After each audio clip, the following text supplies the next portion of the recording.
بسم الله الرحمن الرحيم.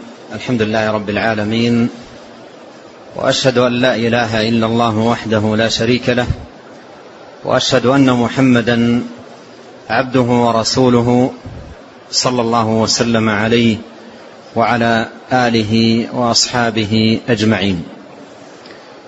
أما بعد، فأبدأ درس اليوم بحديث عن ألم في قلوب كثير من المسلمين في المساجد بيوت الله تبارك وتعالى، في أمر يتكرر في كل صلاة، بل في كل ركوع وسجود،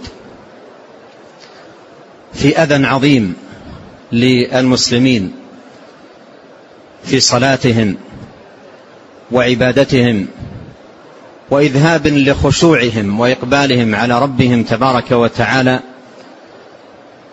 من أناس ربما بلغ الأمر بهم مبلغ اللامبالاة وعدم الاكتراث، مع أن الأمر إي والله جد خطير.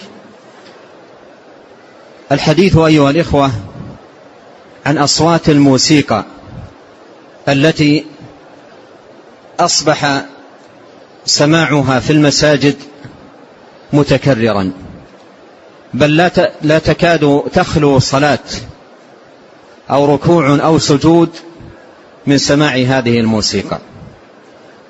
أبلغ الحال بنا أمة الإسلام أن تضرب هذه الموسيقى المنكرة السيئة في بيوت الله؟ أين حرمة المساجد؟ أين مكانتها في قلوبنا؟ أين مراعاتنا لحقوق إخواننا المصلين؟ أين تقوانا لله عز وجل؟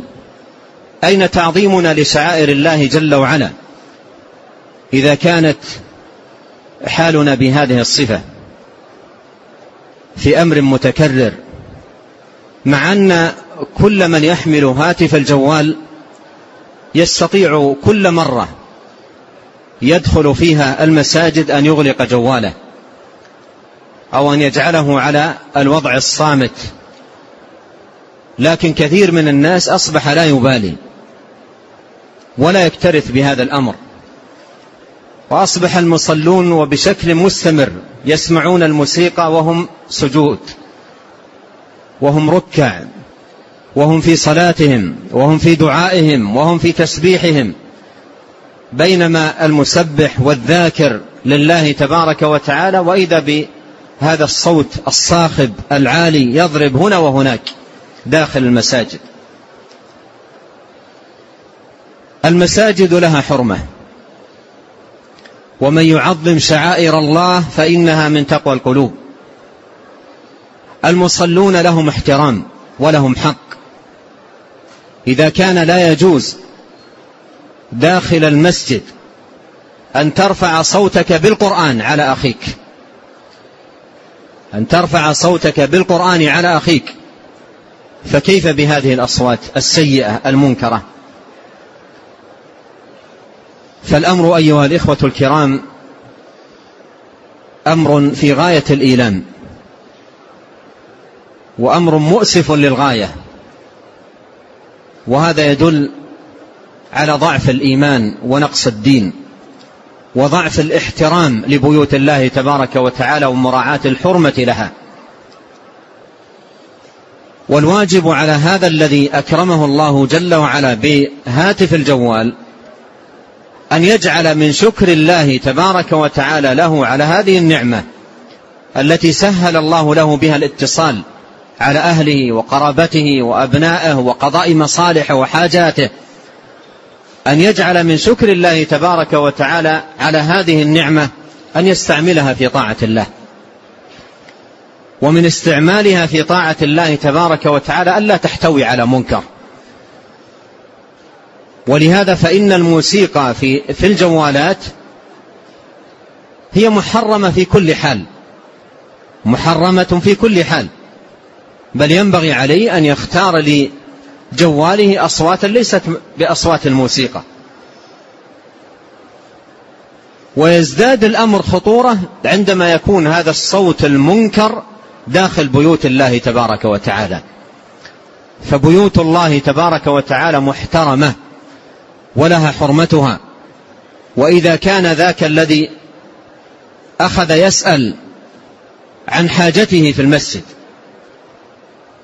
قال عليه الصلاة والسلام لا رد الله عليه حاجته، فكيف بهذا المنكر العظيم؟ كيف الأمر بهذا المنكر العظيم الشنيع؟ فلنتق الله أيها الإخوة، ولنحذر من موجبات سخط الله وعقابه سبحانه وتعالى. والواجب على كل واحد منا أن يتقي الله جل وعلا في هذه المساجد، وبمجرد ما يدخل مع باب المسجد يقول بسم الله والصلاة والسلام على رسول الله، أعوذ بالله العظيم وبوجهه الكريم وبسلطانه القديم من الشيطان الرجيم، ويدخل بيت الله محترما لبيت الله، ولا يجعل لهذه الأصوات المنكرة أي وجود في بيوت الله تبارك وتعالى. نسأل الله عز وجل بأسمائه الحسنى وصفاته العليا أن يصلح أحوالنا أجمعين، وأن يوفقنا جميعا لاحترام بيوت الله تبارك وتعالى، وأن يجعلنا ممن يعظم شعائر الله، وأن يعيذنا جميعا من استعمال هذه الأجهزة في أي أمر أو مجال يسخط الله تبارك وتعالى، وأن يصلح لنا شأننا كله، إنه تبارك وتعالى سميع الدعاء وهو أهل الرجاء وهو حسبنا ونعم الوكيل.